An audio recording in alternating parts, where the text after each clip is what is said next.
Hello there everybody, and welcome to this new learning tutorial. My name is Miss Musa from Essex Primary School in Manor Park.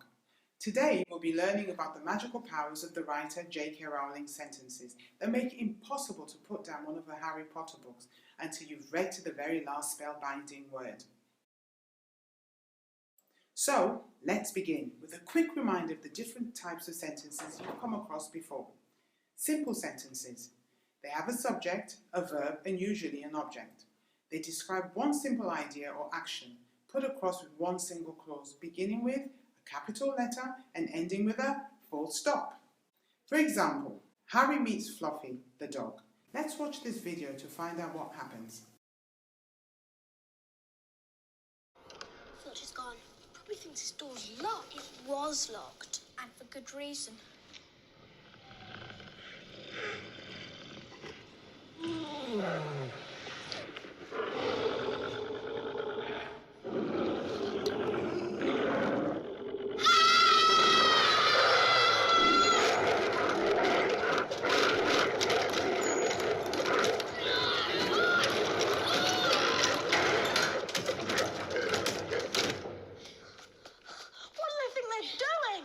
Keeping a thing like that. In the clip, Harry, Hermione and Ron discover that Fluffy is a savage dog. Fluffy and the dog are nouns or naming words.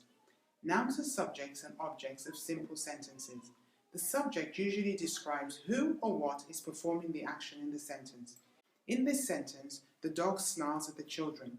The dog is the subject and the object is who or what the subject does something to, in this case, the children.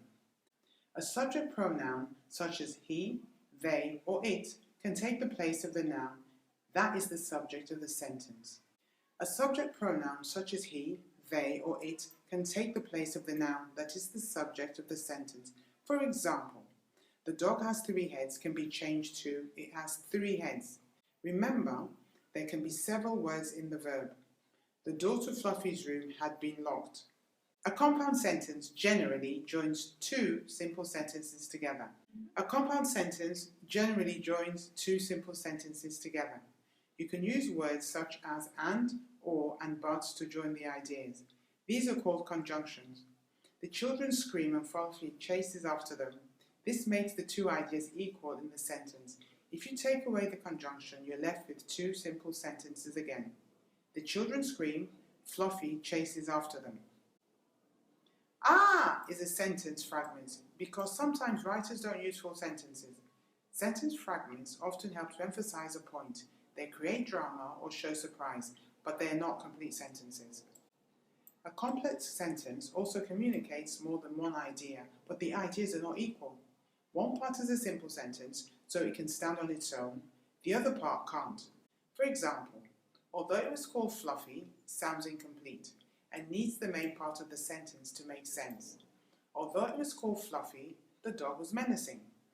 The dog was menacing can work as a simple sentence on its own, or you can add other layers of meaning with a subordinate or dependent clause.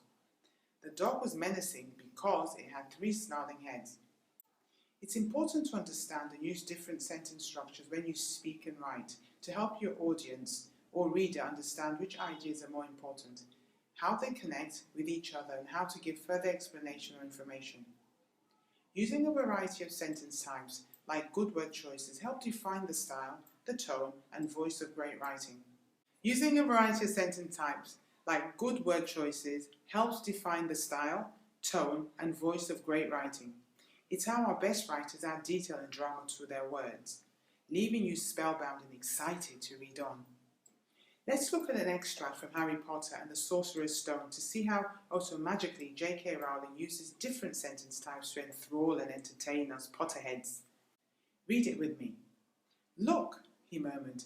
Hold out his arm to stop Malfoy. Something bright white was gleaming on the ground. They inched closer. It was the unicorn, all right, and it was dead. Harry had never seen anything so beautiful and sad. Its long, slender legs were stuck out at odd angles. Where it had fallen in, its mane was spread pearly white on the dark leaves. Harry had taken 1 step towards it when a slithering sound made him freeze where he stood. First up, let's look for simple sentences. Something bright white was gleaming on the ground. This simple sentence communicates a single idea and contains one verb, although the verb has two words, was gleaming. This is followed by another simple sentence, they inched closer. The effect of using another short simple sentence builds tension. A third simple sentence, Harry had never seen something so beautiful and sad, completes the image of the unicorn seen through his eyes. In the next sentence, there are two ideas of equal importance that further describe the unicorn. It's a compound sentence with the conjunction and joining the two clauses.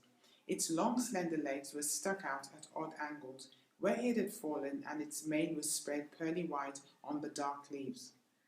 The next sentence is a complex sentence because although it communicates two different ideas, when a slithering sound made him freeze where he stood, does not make sense as a sentence on its own. It is a dependent clause to the main idea. Harry had taken one step towards it and gives more information or detail about what happens next. I bet you can't wait to read on and find out. A bush on the edge of the clearing quivered, then out of the shadows a hooded figure came crawling across the ground like some stalking beast. Harry, Malfoy and Fag stood transfixed. Why do you think the writer is describing the action with simple sentences? The cloaked figure reached the unicorn, lowered its head over the wound in the animal's side and began to drink its blood. Ugh! What is the effect of using this simple sentence fragment? Malfoy let out a terrible scream and bolted, so did Fang. The hooded figure raised its head and looked right at Harry. Unicorn blood was dripping down its front. It got to its feet and came swiftly towards Harry. He couldn't move for fear. Why do you think the writer uses a combination of compound sentences and shorter fragments or sentences linked with long dashes? Well, I think the effect is to hold the reader's attention by creating continuous action to the end of the scene. The long dashes insert drama and extra information about breaking the flow of the writing. Now I think you're ready to have a go at seeing if you can use a range of different sentence structures to describe a scene. Start by creating some simple sentences that describe in sequence each of the actions you will see in a short clip from one of Harry Potter's films. Decide which of the sentences describe the same idea or are linked. Consider which sentences you might link to make long sentences when you want to create the effect of continuous action. Jot down some time connectives that you might use to sequence your sentences. Do you need to use short sentences or fragments to build tension or create drama by interrupting the action?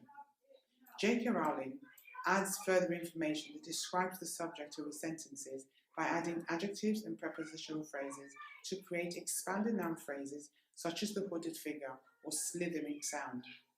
Jot down some adjectives that reveal more about who or what is doing the action in your sentences. Finally, focus on the verbs. What adverbs, adverbial phrases or clauses will you add to say when, how, or where the action is happening? Once you've created your description using a range of sentence structures, see if you can tear up your vocabulary by using exciting choices of verbs. Watch this video clip now before pausing to have a go.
Fantastic!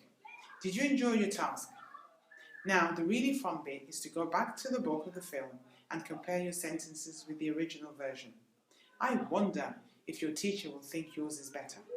If you'd like a further challenge, why not pick up a scene from one of your own favourite films to describe with some super sentence structures? I'm Miss Musa from Essex Primary School in Manor Park. Bye for now.